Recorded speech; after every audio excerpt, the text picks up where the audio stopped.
Cette semaine à TVL Info, en manchette, Rimouski-Forestville, pas de traversée avant 2025. La salle de quilles plus accessible. Maxi s'amène à Forestville.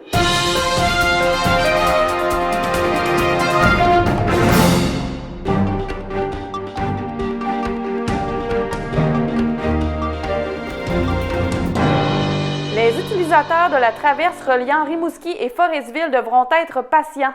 Le service a une fois de plus été reporté, ce qui rallonge le délai des premières traversées à 2025. C'est ce que la Société de promotion économique de Rimouski et la Société d'économie et de développement de Forestville ont dévoilé de concert le 30 octobre.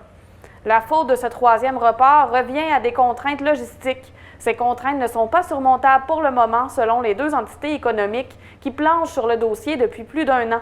Elles ont même créé la Corporation de liaison maritime Rimouski-Forestville, un organisme à but non lucratif qui piloterait le service de traverse. La mairesse de Forestville, Micheline Anctil, avait confirmé avant la saison estivale qu'il n'y aurait pas de traversée effectuée cette année, notamment en raison des travaux de réfection du quai de sa localité et d'une entente qui restait à ficeler avec l'armateur sélectionné. Les prochains mois seront consacrés à trouver des solutions à ces défis et ce délai supplémentaire devrait permettre d'aboutir à une solution pérenne, indiquent les deux sociétés par voie de communiqué. Une nouvelle rampe de lancement est maintenant disponible à la salle de quilles de Forestville grâce à un don de l'Association régionale de loisirs pour personnes handicapées de la Côte-Nord. Voici mon reportage. 4 salles de quilles de la Côte-Nord sont désormais mieux équipées pour les personnes handicapées et la population à mobilité réduite. Elles ont obtenu chacune une rampe de lancement. C'est l'Association régionale de loisirs pour personnes handicapées de la Côte-Nord qui est au cœur de ce projet, visant à encourager le loisir des quilles ainsi que les effets bénéfiques engendrés sur la santé mentale et physique des personnes ciblées. Les salles de quilles de Forestville, Bécomo, Sept-Îles et Havre-Saint-Pierre sont celles ayant été choisies par l'association qui croit que renouveler à neuf l'équipement permettra aux joueurs d'apprécier encore plus cette activité en plus d'améliorer leur jeu. Comme le mentionne Céline Archambault, directrice régionale de l'association, sans cette rampe, il est difficile pour des personnes avec différents types d'handicap et à mobilité réduite de pouvoir jouer. Ce geste sensibilise aussi les salons de quilles à l'importance de continuer à rendre accessibles leurs établissements à cette clientèle. L'utilisation d'une rampe de lancement est autorisée pour les personnes n'ayant pas les capacités nécessaires d'effectuer un lancer à la main. Elle peut être utilisée debout ou assis et elle est placée devant le joueur en ligne directe avec les quilles pour donner une légère poussée à la boule qui descend le long de la rampe. Cette dernière est mobile, déplaçable sur les pistes pendant la période de jeu. C'est dans le cadre de son tournoi de quilles régional annuel et grâce à une aide financière permettant l'acquisition d'équipements adaptés que ce projet a pu être réalisé. Le tournoi de quilles régional annuel de l'Association régionale de loisirs pour personnes handicapées, lié à la fête d'Halloween, connaît un franc succès. Tous les mois d'octobre, il rassemble une douzaine d'organismes membres à travers la région qui œuvrent auprès des personnes handicapées. Les participants jouent 2 parties, partagent un repas ensemble et ont la chance de gagner des prix. La salle de quilles de Forestville possédait déjà 2 rampes de lancement qui datent de plusieurs années. La 3e, qui a été inaugurée le 26 octobre, s'ajoutera aux équipements disponibles et servira notamment au centre d'activité de la Haute-Côte. Le magasin d'alimentation Provigo de Forestville troquera bientôt son traditionnel plumage rouge et blanc pour celui du jaune et bleu. Un magasin Maxi verra le jour en 2024 après des travaux de quelques semaines, pendant lesquels il restera ouvert. Selon Geneviève Poirier, gestionnaire affaires corporatives et communications pour les compagnies Loblaw, cette transition est une réponse directe à la volonté de l'entreprise de mieux servir sa clientèle. Elle affirme qu'une analyse a démontré que la proposition d'un Maxi sera encore mieux adaptée aux attentes et aux besoins de la population de Forestville.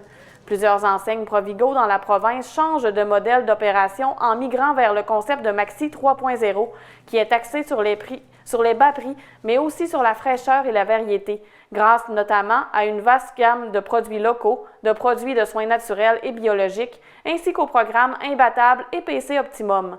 Le concept de Maxi 3.0 saura mieux répondre que quiconque aux attentes de la clientèle, au dire de la gestionnaire.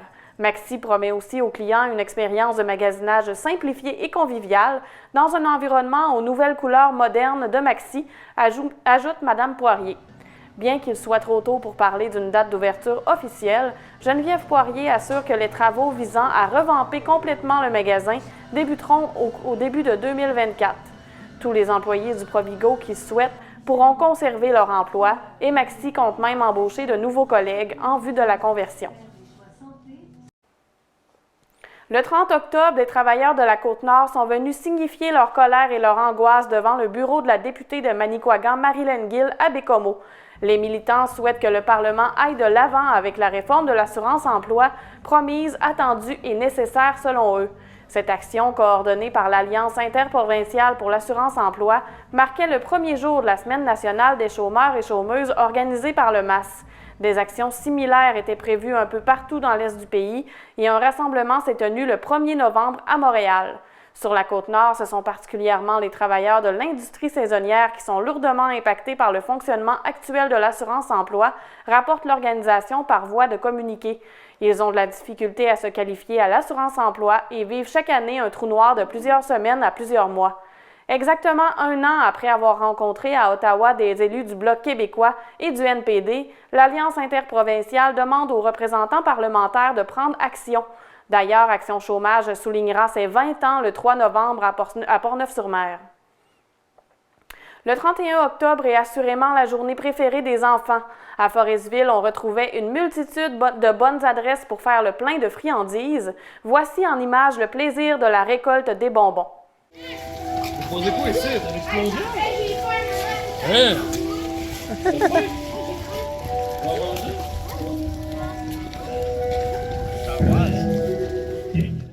L'Halloween 2023 s'est bien déroulé cette année à Forestville.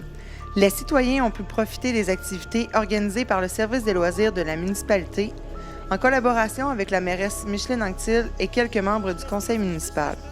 Le service incendie, le club de patinage artistique, les Chevaliers de Colomb ainsi que 17 bénévoles faisaient également partie de l'équipe.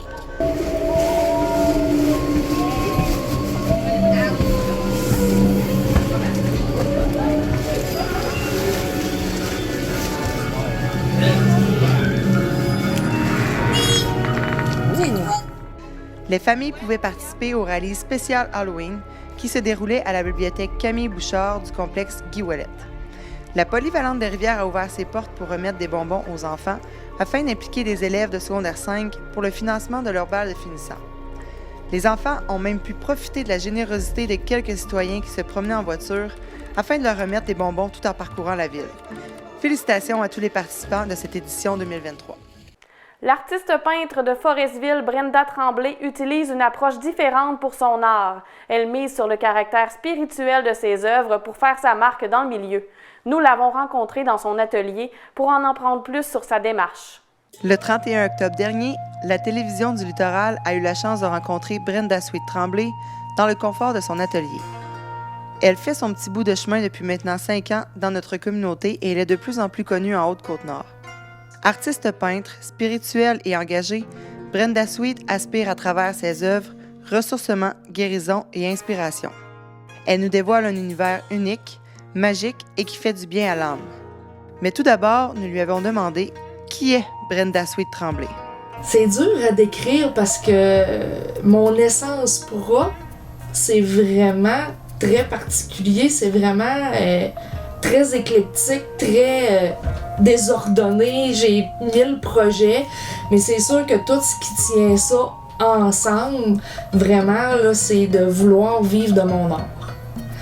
J'avais aucune espèce d'idée que je me dirigeais vers ce type d'art-là, mais mon esprit le savait parce que les premières œuvres que j'ai faites sans faire de la copie, on va dire, parce que je faisais des silhouettes sur des fonds de bois de grange, des choses comme ça. Tu sais, c'était pour me désennuyer, justement, parce que mon docteur m'avait suggéré de renouer avec une passion. Fait que les premières œuvres que j'ai faites vraiment de moi-même, là, autodidacte, ben c'était des anges, puis des anges gardiens, avec plein de couleurs. Puis aujourd'hui, que justement, je travaille avec les énergies, les chakras, les anges gardiens, les guides, puis tout ça, je me rappelle, ça fait comme, aïe, mon esprit le savait déjà, je m'en allais déjà vers ça. Puis c'était un long processus parce que justement, j'avais peur du jugement. J'avais peur des idées préconçues. J'incarnais pas mon art comme je l'incarne aujourd'hui. Comme je suis vraiment, vraiment contente puis fière de où ce que je suis rendue. Pour suivre l'artiste foresvilloise Brenda Sweet-Tremblay, il suffit de vous rendre sur sa page Facebook portant le même nom ou sur son site internet au www.sweetartist.com. Finalement, n'oubliez pas que nous reculons l'heure dans la nuit du 4 au 5 novembre. C'est ce qui met fin à ce bulletin d'information. À la semaine prochaine.